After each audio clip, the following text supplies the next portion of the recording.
নমস্কার, বাংলা টাইমস নিউজে আপনাদের স্বাগত। আজ শুক্রবার আরজিকর মেডিকেল কলেজের সেমিনার হল থেকে উদ্ধার হলো এক মহিলা ট্রেনি ডাক্তারের দেহ। জানা গিয়েছে, পোস্ট গ্রাজুয়েশনের দ্বিতীয় বর্ষের ওই পড়ুয়া গতকাল অন কল ডিউটিতে ছিলেন। কিভাবে মৃত্যু হয়েছে তা নিয়ে ঘনিয়েছে রহস্য। ইতিমধ্যেই আরজিকরের এসছেন পুলিশ কমিশনার বিনীত গোয়েল, রয়েছে ফরেনসিক বিশেষজ্ঞরা। রাত 2টো নাগাদ রাতের খাবার খেয়ে পড়াশোনা করতে গিয়েছিলেন তিনি। তারপরে আজ সকালে তার দেহ উদ্ধার হয়। পড়ে যাবে, দেখো এই দেখো দার্জিলিংয়ে পড়ে গেল। আস্তে আস্তে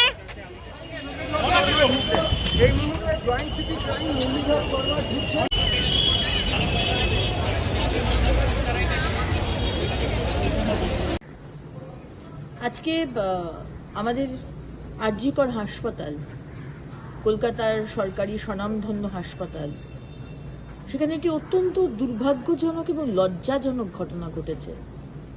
আপনারা হয়তো শুনেছেন, শুনলে শিউরে উঠবেন, যে একজন মেয়ে, একজন স্টুডেন্ট, মেডিকেল স্টুডেন্ট যে ডাক্তারি পড়ছে, সেই স্টুডেন্টকে তাদের আরজিকরের যে সেমিনার হল, তার পাশে একটি ছোট ঘর যেখানে ডাক্তাররা বসতেন, সেই ঘরের মধ্যে তাকে ধর্ষণ করে তাকে খুন করা হয়েছে।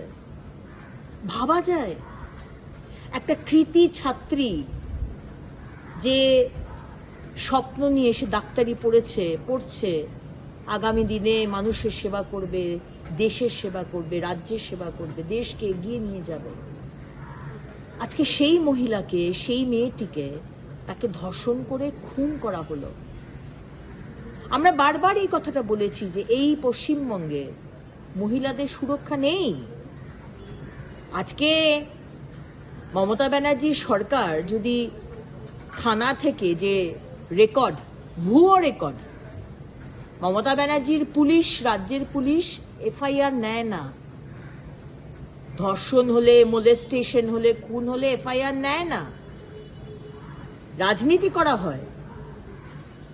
এবং সেই এফআইআরটা না নিয়ে যে কত সিকিউরড, কত সুরক্ষিত আমাদের পশ্চিমবঙ্গ, সেই ছবিটা পৃথিবীর মানুষের কাছে তুলে ধরার জন্য মমতা ব্যানার্জির পুলিশ এফআইআর নেন না। এবং এই ভুয়ো ডেটা পাঠানো হয় এনসিআরবিতে, যে দেখো আমি বছরের পর বছর এনসিআরবি আমাকে প্রথম পুরস্কার দিচ্ছে, রাজ্য হিসেবে আমি কতটা সুরক্ষিত, কলকাতা হিসেবে কতটা সুরক্ষিত। এই তো সুরক্ষিত, দেখতে পাচ্ছেন। আরজিকর হাসপাতাল কোনো গ্রামের হাসপাতাল নয়। সারা পশ্চিমবঙ্গ থেকে মানুষ এইখানে আসে, আশেপাশের রাজ্য থেকেও আসে। সেইখানকার একজন কর্মরত ডাক্তার, যে স্টুডেন্ট ডাক্তারি পড়ছে, তাকে ধর্ষণ করে খুন করা হলো। তাহলে আজকে সাধারণ মহিলারা, সাধারণ মেয়েরা, যারা হয়তো গ্রামগঞ্জে পড়াশুনো করছে, যারা হয়তো গ্রামগঞ্জে তাদের স্কুলে যেতে হয়, চাকরি করতে যেতে হয়, রাস্তা দিয়ে, খালি রাস্তা দিয়ে যেতে হয়, তাদের কোথায় সুরক্ষা? এটাই আমরা বারবার বলেছি।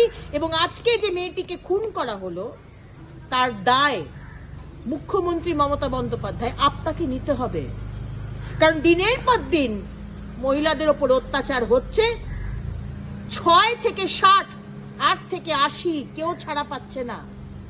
মহিলাদেরকে ন্যাংটো করে ঘোরানো হয় গ্রামের মধ্যে,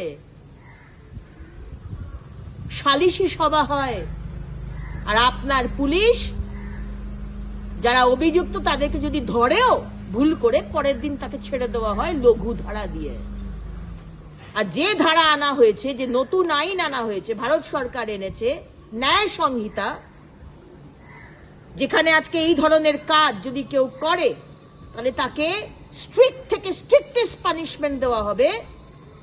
আজকে তাকে সাপোর্ট না করে, তাকে সেই আইনকে সমর্থন না করে আপনি এবং আপনার সরকার বিধানসভাতে এই ন্যায় সংহিতার বিরোধিতা করেন। ধিক্কার! আপনাকে ধিক্কার জানাবারও আমার কাছে ভাষা নেই। লজ্জা, সবার জন্য লজ্জা। আমি যে একজন মহিলা, আমি একজন নারী এই বাংলার, আমি একজন বিধায়িকা, লজ্জা লজ্জা।